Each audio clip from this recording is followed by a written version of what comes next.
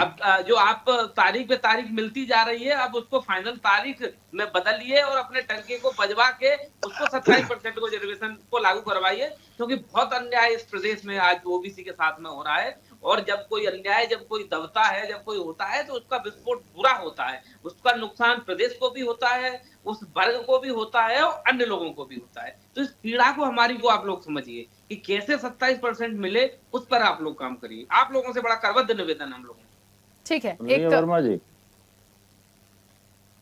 हाँ ठीक है विक्रम वो जी। आपके लिए भी कह रहे हैं, सर दोनों के लिए बर्बादी कह रहे थे, नहीं चलिए कर रहे दोनों हैं। जन ने सुन वो लिया दोनों होगा। के लिए कह रहे हैं, अगर थोड़ी सी भी कहीं शर्म की झिझक बची हुई है तो उसको भी इंडोर्स करो। सरकार वो में नहीं दोनों को रहती नसीहत शर्म। और फजीहत दोनों का कर रहे हैं। हाँ, तो शर्म बराबर भी होनी चाहिए ना। ठीक है, हाँ, हमें है। भूपेंद्र जी प्लीज, हमें क्योंकि है समय की तभी। सीमा है, जल्दी से अपनी बात रखिएगा भूपेंद्र जी। जी देखिए, निश्चित रूप से देखिए, आरक्षण देश के जो संविधान में प्रावधान है, उस प्रावधान के तहत जो भी है, ये मामला बहुत ही संवेदनशील है और निश्चित रूप से हर राजनीतिक पार्टी के पिच पे खेलने के लिए बहुत ही अपने आप को बहुत ही शार्पनेस से खेलती है, क्योंकि उसमें जल्दबाजी का मूड नहीं रहता। दूसरी बात, सरकार की राजनीतिक इच्छा शक्ति होती है ना, तो कोई भी बड़े बड़े कदम भी हो जाते हैं राजनीतिक इच्छा शक्ति की। और हमने देखा है इस सरकार के साथ कि जिसमें उनकी राजनीतिक इच्छा शक्ति थी, वो कदम देखिए, चाहे 370 हो, चाहे आप यूसीसी हो, जितने भी वो उन्होंने काम किए हैं। तो हर चीज में एक राजनीतिक इच्छा शक्ति की स्पिरिट चाहिए।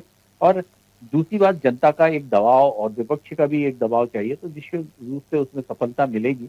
और हम देख रहे हैं कि जो आरक्षण है उसमें दोनों परसेंट 13% जो पोस्ट होल्ड है, वो ओबीसी की भी उसमें लिस्ट बनी है और एक जनरल की भी बनी है। क्योंकि अब फैसला किसके पक्ष में आ जाएगा, तो कई हमको बच्चे ऐसे जनरल के भी मिलते हैं, वो ये बताते हैं कि मेरा उसमें वेटिंग में है, अब वो क्लियर हो जाए तो मेरा भी हो जाए। तो ऐसे दोनों जगह से तो राष्ट्र की ये पूंजी है। तो अब जिस तरह से भारत के संविधान में आरक्षण की जो अवधारणा है, और हमने देखा है कि विभिन्न राज्यों ने अपनी राजनीति को करने के लिए उसको सुप्रीम कोर्ट ने बाद में होल्ड भी किया। चाहे आप आंध्रा का देख लें, आप चाहे जिस तरह से बल्कि साहब कह रहे हैं तमिलनाडु का है, तेलंगाना का है, कई राज्यों में है। और ये अनुच्छेद 16 बताता है कि जिस तरह से जिस राज्य की जिस तरह से जाति है, उसको लाने के लिए, आरक्षण में लाने के लिए उसका प्रावधान है। तो ये जो है वो उसकी राज्य की सीमा में भी, क्योंकि अब जिस राज्य में जिस राज्य की SC ST OBC जिसकी आबादी है, तो उस तरह से। और हमने EWS में भी देखा है कि जिस तरह से राजनीतिक इच्छा शक्ति थी देश के प्रधानमंत्री की, तो उन्होंने तत्काल लागू किया। और मध्य प्रदेश में भी तो उस तरह से लागू हुआ उस EWS। तो इसी तरह से अगर सारी चीजें राजनीतिक इच्छा शक्ति से ही होती हैं, और राजनीतिक इच्छा शक्ति होगी। और आरक्षण में मैं फिर से कहूंगा कि ये एक ऐसा संवेदनशील मुद्दा है, इसमें कोई भी राजनीतिक पार्टी विरोध नहीं करेगी। ठीक है भूपेंद्र जी, मैं रोकूंगी। हाँ ठीक है, क्योंकि समय की सीमा है। विक्रम जी कुछ कह रहे हैं, बोलिए जल्दी से।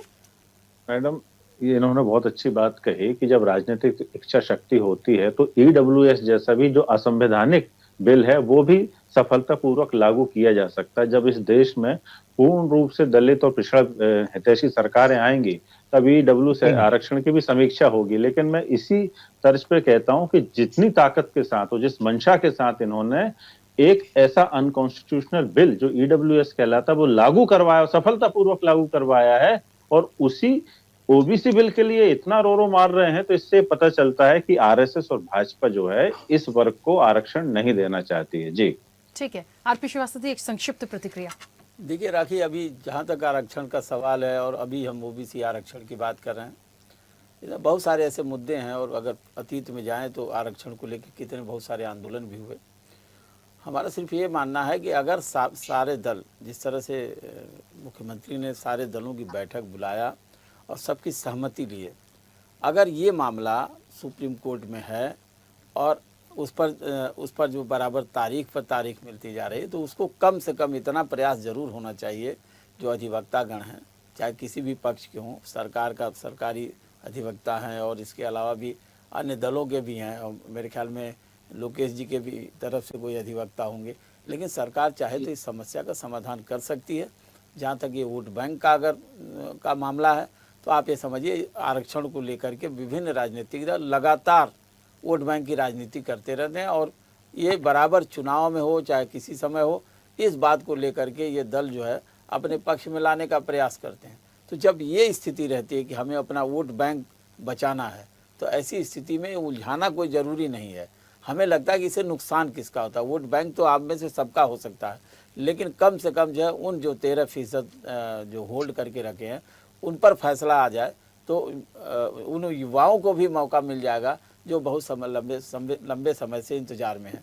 तो इन सारी चीज़ों को अगर देखा जाए और ये आरक्षण जिस तरह से हमें लगता है कि अब लगता है सरकार भी जो है काफ़ी इस मामले में तेज़ी दिखाएगी और मोहन यादव की सरकार ने यहाँ पर एक तरह से जो प्रयास किया था सारे दलों को इकट्ठा करने का, ये बड़ा सराहनीय था।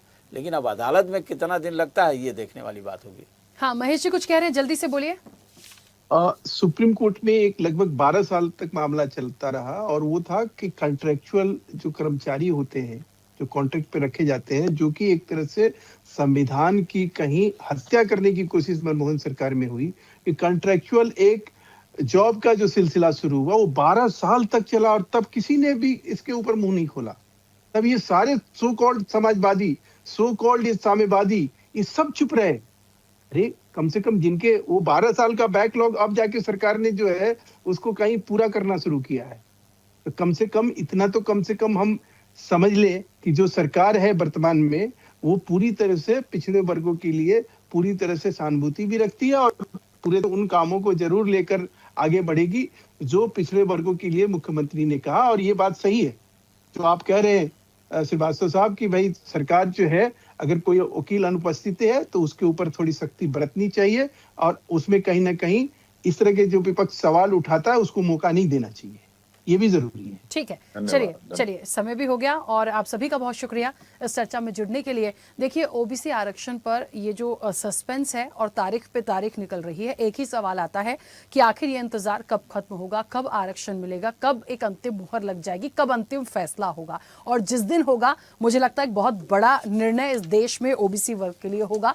और लगातार जो प्रयास हैं जो किए जा रहे हैं तो मंशा सबकी साफ है, लेकिन वहां जाके अनुपस्थित हो जाना वकीलों का और इस तरीके से अपने पॉइंट्स को ना रख पाना, कोर्ट एक पक्ष को सुन के डिसीजन नहीं देगा, तो ये सरकार की जिम्मेदारी है कि प्लीज आप समय पर अपने अधिवक्ताओं को वहां उपस्थित होने के लिए कहिए। अगली तारीख जो है कोशिश की जाए कि वहां से एक निराकरण, एक सॉल्यूशन इसका निकले, तभी कुछ अच्छा हो पाएगा। लेकिन तारीख पे तारीख मिलते रहना एक अच्छा संदेश नहीं देता है, ना ओबीसी वर्ग के लिए, ना सरकार के खुद के लिए, क्योंकि मंशा पर फिर सवाल उठते हैं। चर्चा में इतना ही, बने रहिए स्वदेश न्यूज के साथ, सबसे पहले देश। ऐसे ही वीडियोस के लिए लाइक करें, शेयर करें, फॉलो करें, YouTube पर जाकर सब्सक्राइब कर बेल आइकन दबाना ना भूलें और ताजा अपडेट्स के लिए स्वदेशलाइव.com पर जरूर जाएं।